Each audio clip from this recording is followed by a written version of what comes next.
집에서 오늘 3개월 전에 편의점 커피컵에 정식했었던 장미허브들 근황 살펴보고 한번 정리해 보도록 할게요. 깊이가 꽤 깊은 편의점 커피컵을 버리지 않고 모았다가 재활용했는데요. 6개 심은 것 중에 하나는 분갈이 몸살이 와서 더 작은 화분에 옮겨 심었었고요. 나머지 5개가 봄 따스한 햇살을 받고 무럭무럭 잘 자랐어요. 햇볕을 굉장히 좋아하는 장미허브가 살기에는 저희 집은 최적의 장소는 아니랍니다. 햇살 맛집이 아니거든요. 그렇다 보니 어떻게든 베란다 창가에 딱 붙여서 키우려고 애써보긴 하는데 쉽지 않아요. 그래서 이렇게 4개는 커다란 플라스틱 화분통에 잘 모아가지고 최대한 바짝 붙여서 키우고 있답니다. 5개 다 안 들어가길래 4개는 이렇게 심었습니다. 한번 꺼내서 살펴보도록 할게요. 장미허브는 줄기가 굉장히 쉽게 잘 부러지기 때문에 통에서 꺼내는데도 조마조마하면서 조심스럽게 꺼냈습니다. 와, 엄청 컸지요. 3개월 만에요. 겨순이 이렇게나 크게 자랐어요. 제 손바닥을 다 가릴 정도로 큼직해졌네요. 단기간에 이렇게 빠른 성장을 할 수 있었던 비법이라 하면 깊이가 깊은 화분에 심은 것도 한몫했을 거예요.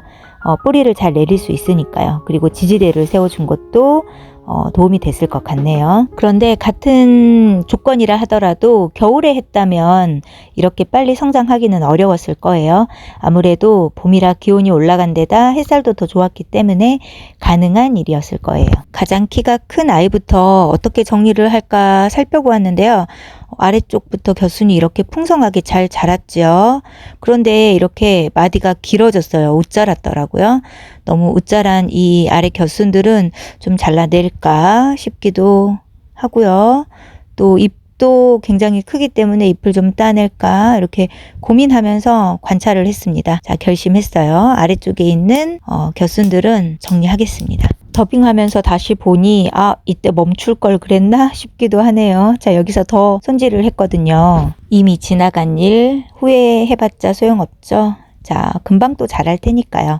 일단 겨순을 살릴 거니까 불필요한 잎들은 다 제거를 했고요. 남겨둔 겨순들도 모두 적심을 했습니다. 적심한 부분에서 또 귀엽게 새순이 뿅긋 양쪽으로 나오겠지요.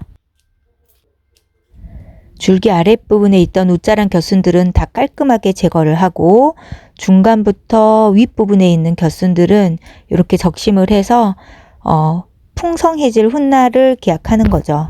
불필요한 잎들을 더 제거하고 났더니 이렇게 앙상하게 변했네요. 처음 모습과 너무 달라졌죠. 하지만 여기서 멈추지 않고요. 생장점마저도 싹둑 잘라냈습니다.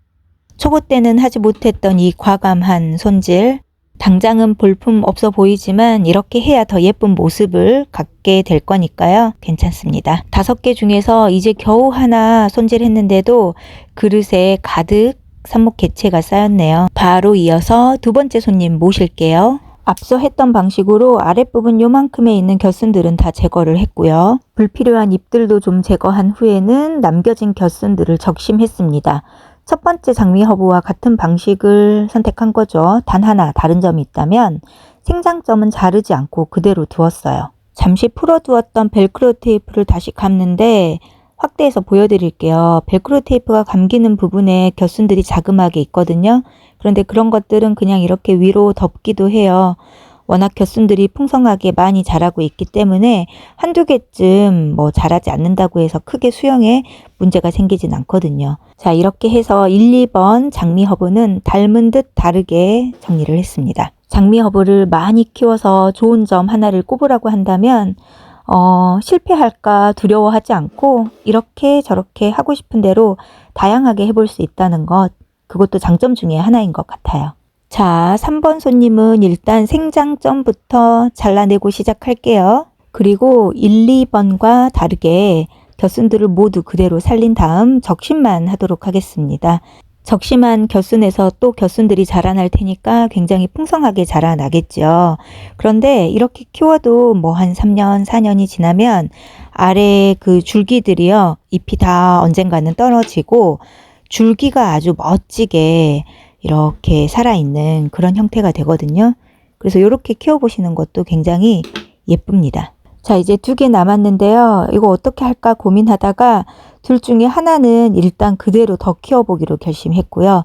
남은 하나는 외목대로 키워보려고 합니다. 외목대 토피어리로 키우는 것도 여러 가지 루트 중에 선택할 수가 있는데 이번에는 웃자라버린 곁순들은 다 제거를 해주고 이제 새로 자랄 곁순들을 좀 단단하게 키우는 방식으로 갈 거예요. 그래서 이 아이는 곁순을 다 제거를 했습니다. 이 유리 그릇은 원래 빙수를 담는 용도로 쓰던 건데 이렇게 적심한 장미 허브들을 이렇게 산처럼 쌓아놓고 보니 또 맛있어 보이는 건 제 눈에만 그럴까요? 아주 싱그러운 연두빛이라서 눈이 시원하게 맑아지는 기분입니다. 줄기가 굵고 잎이 튼실한 몇 개만 삽목을 오늘도 해볼 건데요.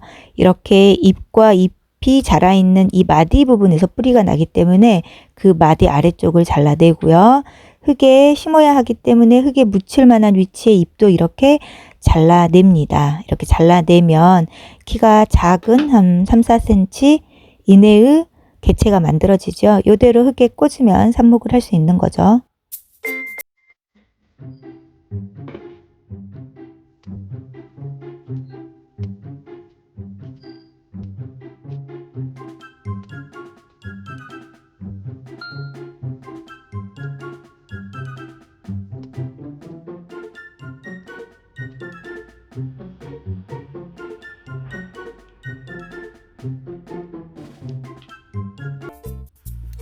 좀 아까워도 작은 줄기들은 다 삽목하지 않고 버렸습니다. 자, 원래 삽목하느라고 몇몇 개체들이 심어져 있는 화분에 빈틈 없이 꽉꽉 채워서 심었습니다. 2025년 첫 삽목이었네요. 자, 이제 삽목의 계절이 본격적으로 다가왔기 때문에 앞으로 삽목 영상 매달 올라갈 것 같네요. 자, 이렇게 해서 삽목까지 마무리를 했습니다. 편의점 커피컵에 심은 장미 허브들 앞으로도 어떻게 잘 자라고 있는지 소식 전하도록 할게요. 오늘도 시청해 주셔서 감사합니다.